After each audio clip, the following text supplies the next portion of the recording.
Whereas the reality is, like I said, the value is created in augmentation. Humans first, AI second, AI in service. AI is a tool.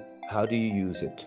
And when do you use it? So every business leader, the first question they should ask themselves, is AI the right tool to address this problem today? Welcome to Technovation. I'm your host, Peter Lai. My guest today is David Cremer. David is the Dean of the DeMoore McKim School of Business at Northeastern University and a professor in management and technology at the university. He's also the founder and former director of the Center on AI Technology for Humankind at the National University of Singapore Business School. David's also the former chair in management studies at Judge Business School at the University of Cambridge. David's also a member of EY's advisory board guiding the development of their AI lab. His latest book, which is just out, is entitled The AI Savvy Leader: 9 Ways to Take Back Control and Make AI Work. I look forward to speaking with him about those 9 ways and a variety of other insights he might provide. David, welcome to Technovation. It's great to speak with you today. Thank you, Peter. Happy to be here. Maybe we can begin with the genesis story for you with artificial intelligence. As somebody clearly who's been involved in technology for some time, I imagine it's not a recent development for you. How did you get involved in artificial intelligence now to the point where you're writing books about it and have expertise in the topic? Yes, that's a good question because a lot of people have an opinion about AI right now. So where does my opinion come from? I've always been interested and intrigued by the developments in just computers. So I'm still from the generation when I was a university student. I graduated in 95 and the internet only became public in 94. So we were intrigued, of course, by computers because most of our teenage years, we never had a computer. We didn't work with it. So I've always followed it up. And as a behavioral scientist, so I started as social psychology, organizational psychologist, did my PhD in behavioral economics, and then followed a lot of courses on computer coding and artificial intelligence later on. So I always had the desire to bring all of this together. But as you know, in the 70s, AI went into winter and we started to wake up. And I'm saying we, as an AI community, we started to wake up again when the big data entered early 21st century, and especially since 2015, you could say. COVID accelerated this, and now everything has exploded in terms of AI. I've always wanted to bring this all together: behavioral science, economics, business, and computer and artificial intelligence. So now is the time. And I started to notice that the time was there when I was a chair professor at Cambridge University, because Cambridge University has a unique ecosystem in terms of how do they bring research? They have the most Nobel Prize winners in the world. How do they bring it to impactful solutions? And they have something that is called CAMFAN. It's the Silicon Valley of Europe, you could say. It's amazing how many professors, how many companies base themselves there. You have so many startups. So it's such a buzzing environment. So when I was a chair there, suddenly I felt like, wow, it's happening. I can bring all of these things together. So that led to my first book in 2020 on leadership by algorithm, where I brought in really my management knowledge. How do you lead, run companies? How do you take into account business? And how can you make it more efficient? And this led me to explore management in artificial intelligence and leadership in artificial intelligence. And now with the rapid acceleration where you see that companies are now being confronted with adopting AI, but don't know how to create value out of it because it's early days as well. Of course, we don't have those data. What is it really going to bring? We only have predictions. Even the best consultancy companies will make predictions. It's just like AI is probability. Much of these predictions are probability as well. We don't know. So I felt like, wow, this is the time to bring AI really into what is it that business leaders today need to do to make AI work for them. Because at the moment it's chaos, there's overhyped, there's AI industry that is just overselling to get more investors involved. But at the end of the day, we all don't know really.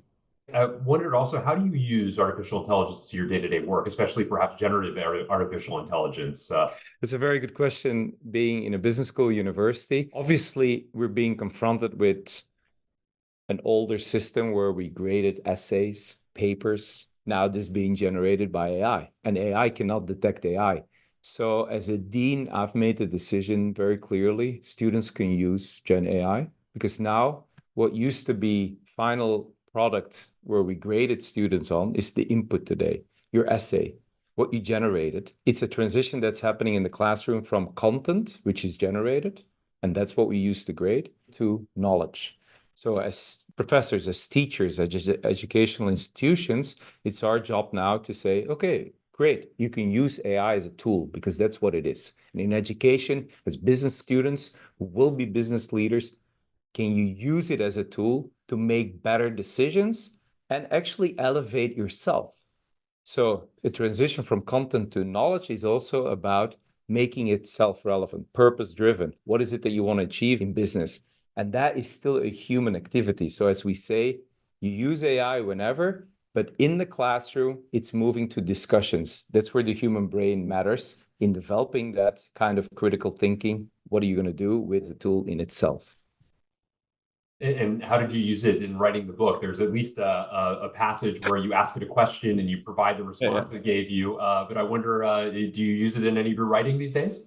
No. So for the book, no, the book is really, no, I've written this myself. I went through the hard labor. Yes, when I've used ChatGPT, I also mentioned it very clearly. Hey, you know what? I've asked ChatGPT. Let's see what ChatGPT thinks, whether it agrees with me, yes or no. Also, in my job, what we're seeing is business schools are starting to collaborate more with technology companies. The industry is extremely important.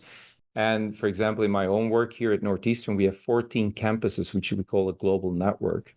We're actually developing, so I may be saying too much at the moment, but we're literally developing where we integrate AI, apps, and conversational language, but real time, where we can have communities of students across our campuses internationally, where faculty where the dean can be represented by bots and provide certain information while not being there. So you still create a community. Because yes, I mean, with online teaching comes a global influence. And this is definitely a university where we also have, in addition to the online global influence, we literally have 14 campuses where we have students and faculty, and they also need to be included. So we're using AI that's a new project that we're launching as well. So. You have worked, as I mentioned in your biography, in the UK, in Singapore, here in the US. You've spent considerable time in China. You are Dutch. You've lived, you told me, on 4 different continents. I wonder if you could talk maybe just briefly about some of the differences you've seen in the different cultures in which you've lived and their adoption of or appreciation for artificial intelligence, David.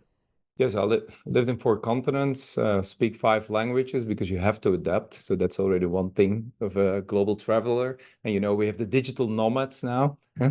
So more and more people will be traveling and working on different places. Adaptation will still be a very important skill. I just want to emphasize agility in the future. We don't know which large language models are going to be there in 5 years because everything advances so quickly. One thing we can do and help you with and teach you is agility and adaptability. So I think it's extremely important to be focused on the outside world, see what is happening. In the US, we may say at the moment, hey, you know what? What happened after COVID-19?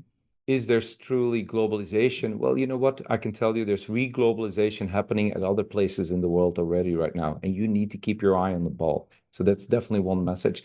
What I've learned myself is really, yes, cultural differences exist, but for me, culture is really the behavioral displays. At the end of the day, most people want the same things. We just express it differently. We may take decisions in a different way to achieve the same thing. We may communicate differently about it. For example, some countries are very direct in their communication.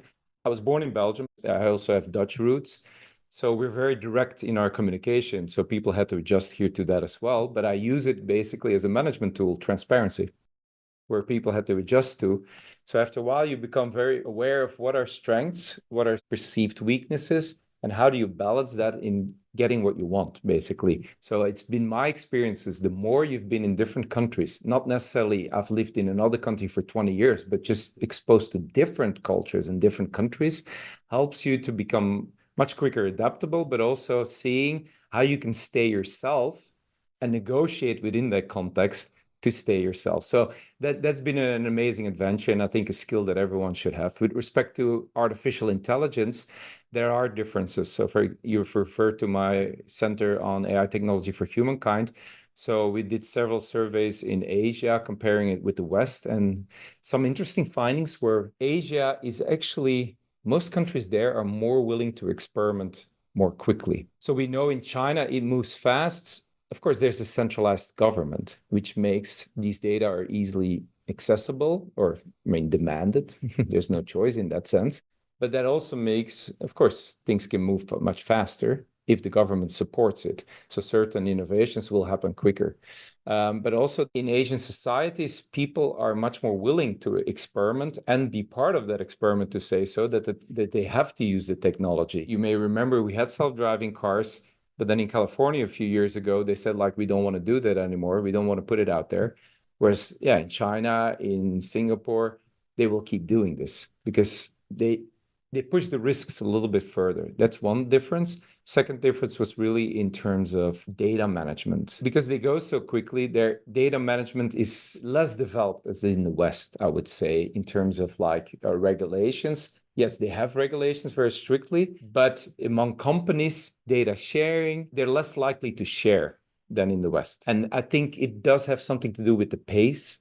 I know people here complain about, okay, too many constraints, not enough innovation. Huh? We're hindering innovation. But there's always something that I like to call, and I mentioned this in my book as well, as a human trait that AI should not constrain is reflective procrastination. In my feeling, the discussion on creativity, especially now AI can generate so much, has focused too much on it's a process and it can happen quickly. But in reality, the real creative, innovative ideas are the ones that are unique and rare. So how you get there doesn't matter. It's can you create those moments that you really find that creative idea? And then humans don't work consistently every day generating the same amount of ideas and evaluating them the same day. That's what a computer does. Humans sometimes come up with ideas that have been working in the back of their heads. And suddenly, by, I don't know, an encounter with someone else who says something, it happens. So reflective procrastination is there. So I like when I saw those data that sometimes it goes very fast in Asia, but is it really then the innovation or the really big breakthrough that will happen? And sometimes it goes slower in the West.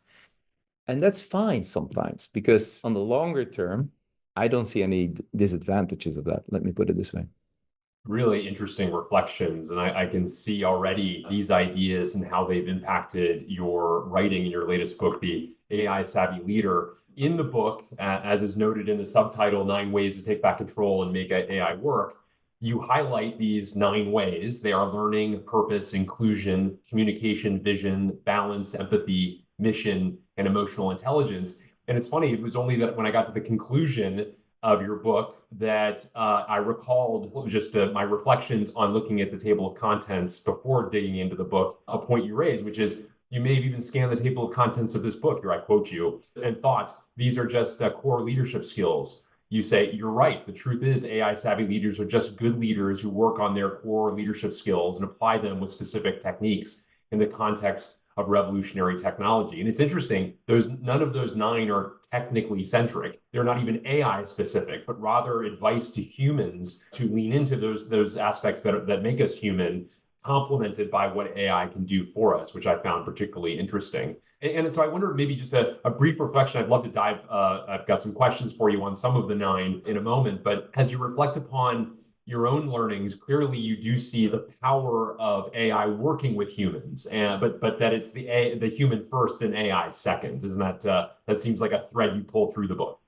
Yes, yes, yes. And that's where you see the parallel with what you just mentioned. People are sometimes surprised, hey, is this a tech book or a leadership book? Well, it is a leadership book because the first big surprise for a lot of people is leadership behaviors that were effective in the past are still going to be effective today. But because people imagine, oh, with AI, everything's going to change, so we have to reinvent the notion of leadership as well.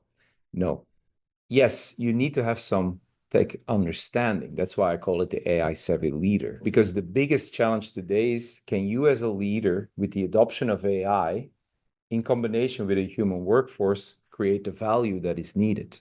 And value can be, yes, more innovative, being more competitive, generating more revenue, but I see value also more holistically.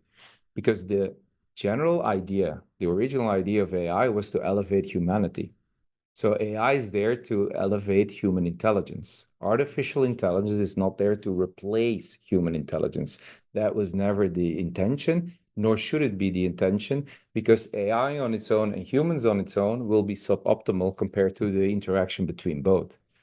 So there's no reasons to think like this, but what you see in the business world, the perspective is still because most business leaders do not understand AI because it's very recent now, the push into adopting it to business. So they sideline, they have fears, but they also have a sense of urgency, a fear of missing out because everyone's doing it. So what happens? You delegate right away everything to tech experts. Are tech experts trained as business experts? No, they're not.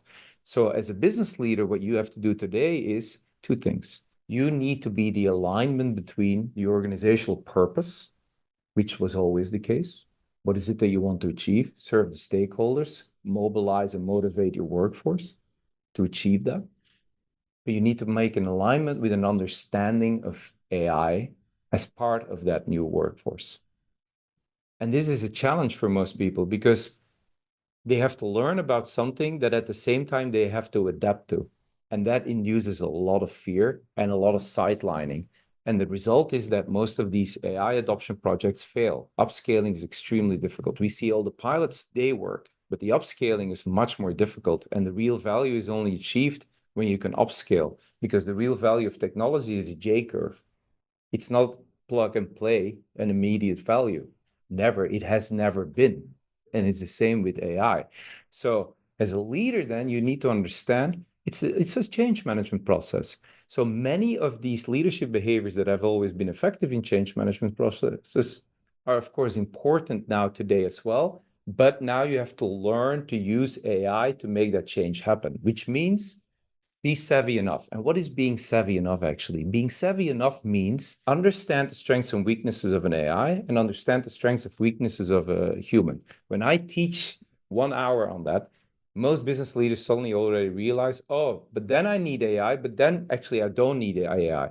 Once that awareness kicks in, you're becoming savvy. It's not about coding and understanding literally the model underlying under every large language model. No, it's really about this is what my workforce today can do very well. Can I improve on that? And can I adopt it in a way that resistance will be low? Because, of course, people resist change, where people can trust that technology, where I can create room where they can experiment with it. Because no AI model is perfect from the first try. It's a feedback cycle that is needed. So you need to install trust. You need to install room for experimentation. Suddenly, AI adoption becomes an inclusive leadership act. Everyone needs to be involved. You need to tear down silos because tech experts need to talk with business experts. They need to collaborate. They need to find room to exchange feedback and move forward. Now, this is interesting. That's leadership activity, no? I use the word exclusive AI adoption because many of these things are involved and you need to learn to communicate. And that's where your AI savviness comes in. Business leaders today, the biggest thing they need to know about AI is that they're savvy enough so they can create their own narrative where they understand enough about AI so they can talk to a tech expert and say, look, these are the business problems we need to address. This is why I think we need to use technology to address these problems. And now I can delegate it to you. Now I've made it clear to you so you understand what the business problem is, how it relates to technology, and you do the execution. And this is what most business people have to learn is you're not there for the execution. And this is what I've observed when they sideline, they're not part of digital transformation projects, is because they don't feel experts in the digital or in the AI. But that's not your job. Your job is to deliver it up to the tech experts and at the same time make the business experts part of that process as well. Very well said. You talk about a prevailing belief among some that artificial intelligence is superior to human workers. You note that this could lead to our losing out on unique human abilities like creativity and emotional intelligence. And I wonder, as you think about a lot of the concerns about AI taking over jobs, I wonder, where do you stand as you think about the medium and long-term implications of this? Well, I think this is an important question to address and keep addressing it because, yes, to your point, there is a certain belief in the business world. Again, because they don't understand it. They're not being trained. If you think about it, most people in the top executive positions, when they were trained, when they had their education, issues like AI, sustainability, they were not in the curriculum. So it's a big challenge for them already to understand. I mean, one of the biggest problems in the US and in the corporate world worldwide is our boards don't understand anything of it, but they do have to govern us. There's a lot of challenges awaiting us, but that means because they don't understand what is it that we hear all the time. We get all these positive messages. And I'm also an AI optimist because I do believe being an AI optimist is actually also being an optimist about humanity because we have to use AI in the right ways, again, to elevate humans. So that should not contradict. But many people believe it contradicts because the only thing they hear is all the investments need to happen. When Sam Altman said, I'll put in $50 billion a year, no matter what, it's clear where the focus lies. AI first. Humans apparently don't seem to matter most. So if you don't understand AI or you don't see that kind of thinking behind it, what is it what you think as a business person? Oh, what I'm thinking of is I need to cut costs. I need to optimize efficiency and productivity. You think in terms of automation. Whereas the reality is, like I said, the value is created in augmentation. Humans first, AI second, AI in service. AI is a tool. How do you use it? And when do you use it? So every business leader, the first question they should ask themselves, is AI the right tool to address this problem today? Yeah, you also draw an important insight from Gary Kasparov, who was famously a grandmaster in chess, who was defeated by Deep Blue in a series of tournaments in 1996 and 1997. He said, quote, machines don't have understanding, they don't have a purpose, as you note. And you say suggest that it's important, in fact, you dedicate a chapter to it on defining a purpose. Leaders and not AI should ask the questions because technology is neutral, you note. Talk a bit about that, finding that purpose and defining that purpose and using that as the helping to define how best to use AI. Yes. So remember, I said earlier, the task of a leader today is to be the alignment between understanding the organizational purpose and understanding the technology that can help you achieve that purpose. So what purpose means here is first, when Garry Kasparov and he and I, we published several papers. Actually, next week we have a big event here at Demore McKim where Gary will be there because he was the first human, as he always says, to lose his job to a computer. So coming back to the job replacement, the purpose meaning there is AI researchers will know this. AI doesn't think. It doesn't think like us. So comparing artificial intelligence and human intelligence is like comparing apples and oranges. They don't think like us. Although most people who don't understand AI will say, oh, but isn't it based on our brain? Yes, but if you understand that only scientists understand 15% of how our brain works because it's so complicated, it's very hard to make the argument that AI models our brain completely. We don't even know how it works. So don't compare it. Both have their function. And when we talk about purpose, it's like, is this something worth striving for? Is this something worth achieving? When you start a business, I assume you have a purpose. Why is it that you want to have that business? The why question. The why question, and this is what I mean with neutrality, because there's a whole discussion, is AI neutral? Well, as long as it doesn't have a self-reflection and it's not really thinking like it does, it doesn't fit that. That's artificial general intelligence and superiority. It doesn't fit that definition. So at the end of the day, like I said earlier, we do decide why we want to use AI to elevate what we find important. So that's purpose driven because that purpose that we know that's important to us humans or as a humanity can help you to address the right questions. So if I say, this is really important to me, Peter, when we work together, we're going to strive for that, then we also know as both as humans, oh, those are the questions we need to address. If we then go to a data analyst, for example, and say, hey, can you help us address these questions? Oh, the data analyst will say, finally, you tell me which question to address because now I can tell you whether we have the right kind of data or not. This is the garbage in, garbage out principle. But again, as you can see, most business leaders who are not trained, they are afraid to talk to a tech person because they don't have the narrative, because they don't have the savviness. They're not able to introduce what the business question is. So they only say, what do our data say? And then they say, oh, that's what our data say. And then they adjust to that. Now you don't have an organizational purpose anymore because you're being led by the data you have. The point is you ask the question still, so you need to have a purpose. And this is also important because you have to remember one more thing that I always like to emphasize is when it comes down to decision making and especially purpose driven, it matters to the people who are active participants in the society we live in and the business world we work in. Is AI an active participant? No, AI is not a human interacting literally with someone. It's not part of a culture. It's not part of norms. It's not educated in this. The best example is there's on LinkedIn, you can see a picture circulate of a light tower of like, let's say 4 meters wide. And on one hand, you see the head of a cow sticking out. On the other side, you see the back of the cow. And AI is being asked, how many cows are there? And it says one. One cow of 5 meters, 40 centimeters long, because it sees the front and a back. You are a human, and because you participate in reality and understand what reality is, you'll say, well, those are at least two cows, because there is no cow on this planet who is 5 meters, 40 centimeters long. This is for me the simplest illustration of why AI is not an active participant. Hence, who asks the questions? Humans. Go back to ChatGPT, it's still the same. No matter how amazing it is, you need to ask a question and you need to interpret the content. Very interesting. In your chapter about balance, you note the importance of business leaders to get their customers buy-in relative to artificial intelligence. And you further note that customers are the first recipients of AI's potential advantage. Can you talk a bit about some of the customer advantages you see? Well, of course, advantages are, I mean, what we see already with service bots when they work, of course. And I always say this is only the first line of information provision to companies because sometimes they do think, oh, we've done our job. There's no human anymore. You can't take the human out of the loop if you want to keep a customer happy at the today. Let me put it this way right away.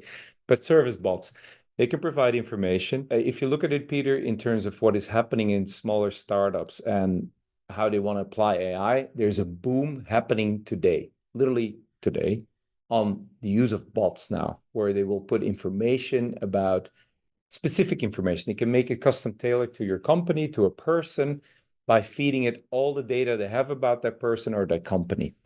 So that's perfect because for potential clients, a customer to get to know your company, your products, your service, or whatever, these bots are perfect to provide the first information.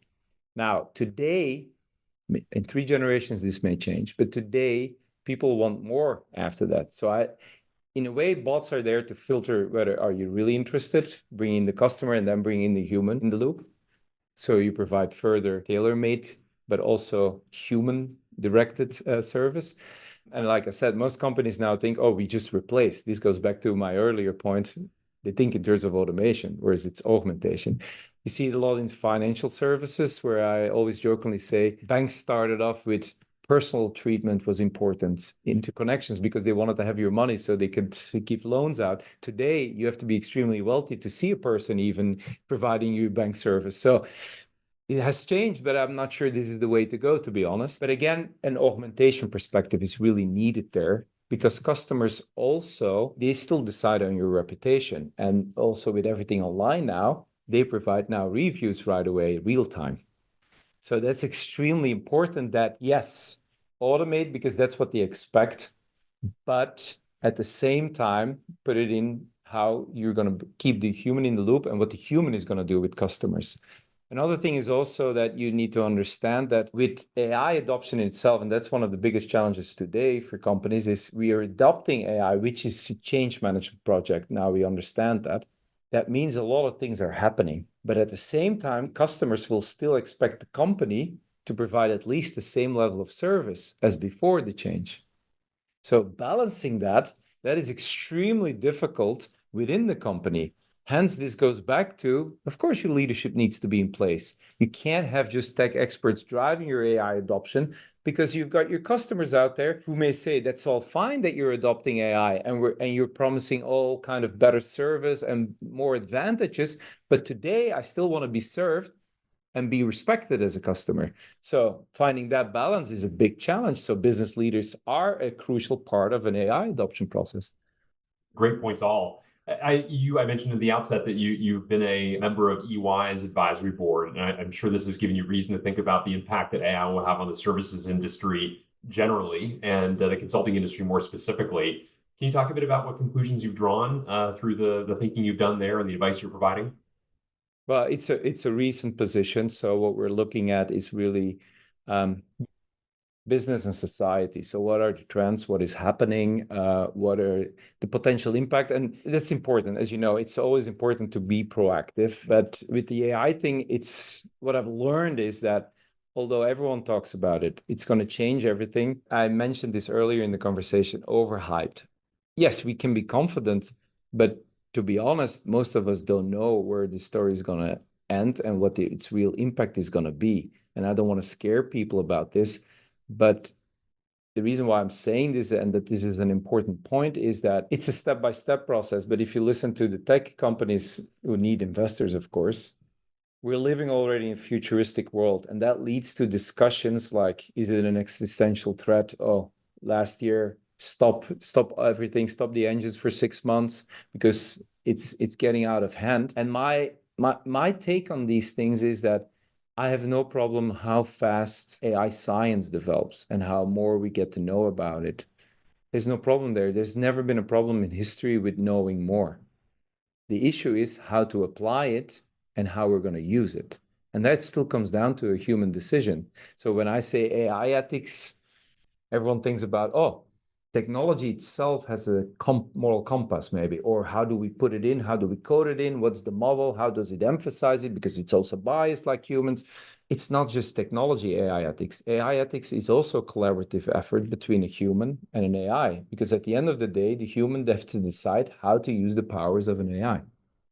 And that just means in a business school setting, for example, as a dean, I say, our students need to be trained in recognizing just moral dilemmas, being aware of that, thinking about it, reflecting, having the philosophy, which is nothing to do with technology, because you need to have that skill yourself because you're deciding how to use it ultimately. And that's the same thing with how we're going to use our AI and what we can expect from AI and the impact on society. We love to talk in the abstract and we love to talk to investors, but at the end of the day, we need to look at our own responsibility and what it is that we want to do with it. And that discussion needs to be moved to the forefront. And this is not going to inhibit innovation or lead to more stringent regulations. This is an awareness process that we need to have. And this may sound very educational, what I'm saying here, but that's part of why I believe that people like myself and many others have to keep writing these books. People like yourself have to get these messages out there because there is an educational process for everyone at a societal level. David Cremer, thank you so much for taking time with me. Again, the book is The AI Savvy Leader. Thank you so much for sharing some perspectives from it and for the contributions you're making through its writing. And I really appreciate the thoughtful conversation we've had today. Thank you, Peter. Also enjoyed it, and thanks for having me.